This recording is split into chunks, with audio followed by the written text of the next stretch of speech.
Welcome to 2026 Vermont. I'm Amy Finley, and this is Across the Fence. You know what they say about teamwork making the dream work? Well, today we thought we'd get the whole team together to take a look back at our favorite moments of 2025 before we launch into a new year of amazing episodes. So joining me today are you guys! Where are you? We're doing this Okay, thing? No, I'm look going to it. sit there. I Get get over this that is one. the studio, All but right. come on, I you didn't still know have that. to I show didn't know up, it was people. today. I mean, geez Louise. Hello, Vermont. Let's try that again, shall we? Joining me today are the executive producer of Across the Fence, Keith Silva. You may know him as the man who never met a dad joke he didn't like. I say that with love. And Ben Willis, our intrepid videographer and field reporter, who has been tirelessly remaking the look of this show, possibly so he can spend even more time behind the camera instead of in front of it. Fair?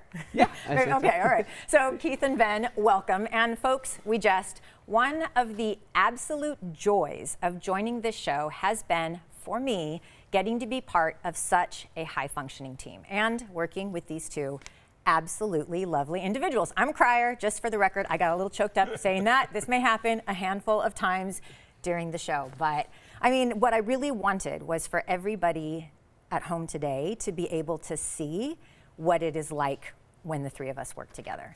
High functioning. High functioning. We are high functioning. Okay, all right. Yeah. Wait. Do you disagree? I don't Keith? disagree. I just think we've chosen this sort of democratic process, and it's messy at times. Okay. But in the end, I think we deliver a Are strong you telling me that you product. have a problem with democracy, Keith? Is that what you're trying to say? No. All right. I don't want to be in the middle of this. I don't know. Apparently, you're the middle child in this relationship. Apparently. So, what does the equanimous middle child have to say about our high-functioning team? Well, I'm going to leave that one alone. What I will say, this is my first time being on the set since we brought in the chairs. These comfy chairs. Ever seen the chair? Yeah, That's yeah. true. So I get to be in the guest seat, and I have to say, lumbar support. I feel like we need like a little I know. pillow back here. Yes. It's Just always like a something. little bit. It's always you Yeah, know? you're not We can wrong. tweak, You are not wrong. I will always also say that something. if you are, I am not a particularly tall person, and these chairs do give me a little bit of a foot challenge on the bottom. So if you are of shorter stature, a little lumbar support would be good. My Push you wife forward in Katie the is chair. always telling me to improve my posture, and I'm like, she's gonna tell me if I don't sit up straight in these. It's very hard. Well, folks will home know that my signature seat style is basically a slump, or it's like a little bit of a lean forward like that. But anyway, okay. Well, so Keith. If it's not one thing, it's always another with you too. It's unbelievable. Okay, he's not wrong. But all right, so Keith, I have a question for you. What was it like surrendering the chair to me in 2025? Because before I joined in August, you had a pretty long run of being the host of the show. It was wonderful. I was very happy to have you come on as our host. I think Ben and I were involved in that process, and I think it's the best decision that we've ever made.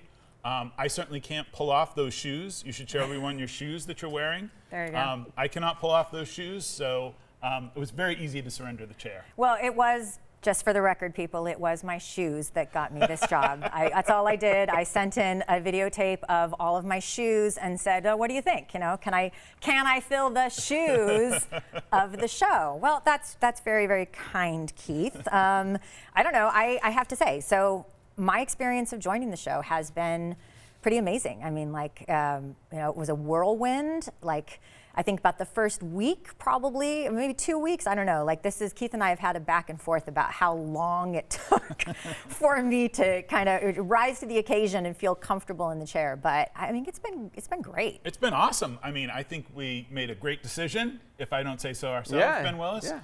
I think we made a great decision hiring you, and I know the viewers have really enjoyed having you on, and we hear a lot from everyone about how much they enjoy how the show is still the same across the fence that it's always been, but it's got, when we had you on to announce you, we talked about a vibe shift. Yeah. I think we have paid that off, and we have definitely vibe shifted. Ben's right about the chairs. The chairs have definitely changed things. And I have to say one thing, if people haven't noticed, I know they have, when we brought Amy on, she was like, "Can we do cold opens?"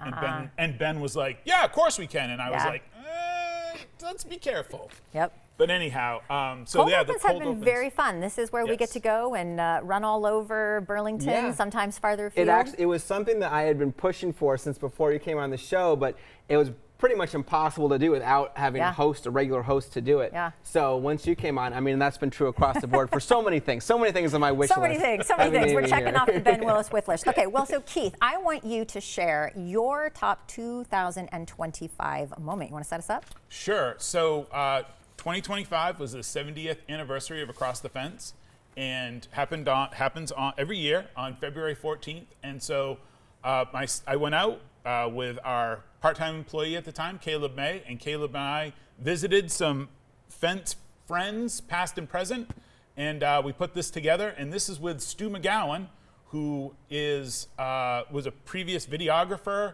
and editor and producer of Across the Fence. And Stu had this to say about why he enjoys Vermont and Across the Fence.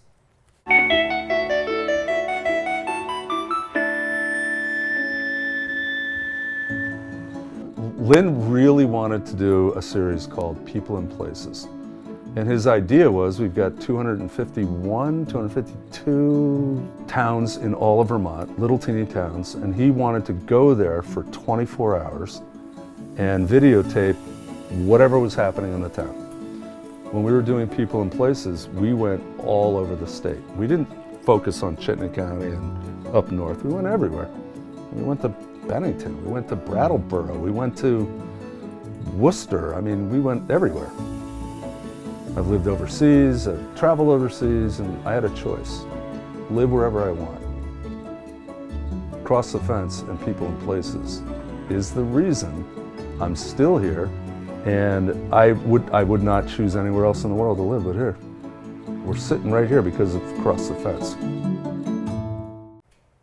That's a good one. And the whole 70th, I mean, that was a really touching moment. I'm going to share that one of my favorite 70th moments when we were at the Vermont Agricultural Hall of Fame induction was Keith Silva cried. So I'm not the only crier. Ben, are you going to need a hanky for your clip?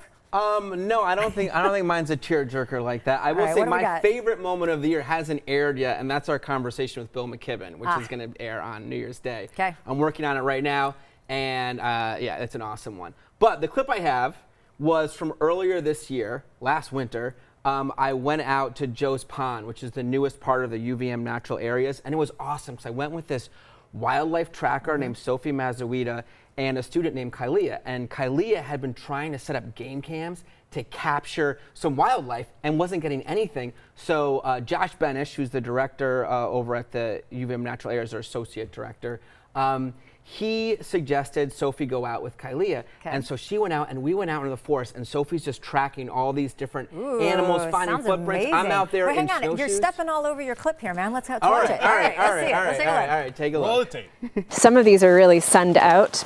You may also notice that these tracks are really standing up or sitting up atop the snow. So got any ideas, Kylea? We could think bobcat. We could think bobcat. The oval-shaped track, it's broader out towards the front where I can see some toe markings here. It tapers a little bit towards the heel. Here's fox, marten, which is a very rare species for us. Raccoon. Is it Fisher? It's Fisher. Notice that the foot size is about right.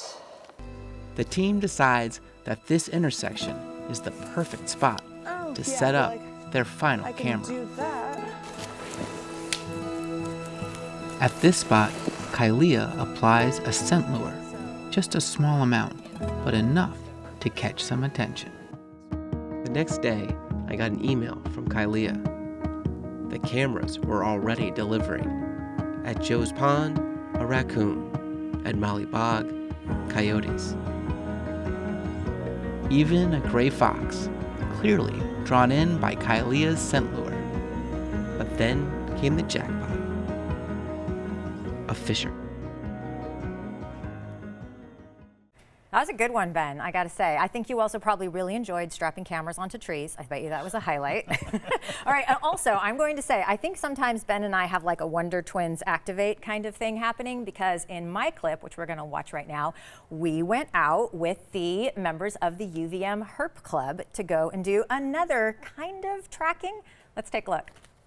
If you went to any like boreal forest habitat in the Northeast, and collected all the biomass of every species, the eastern redback would be the heaviest.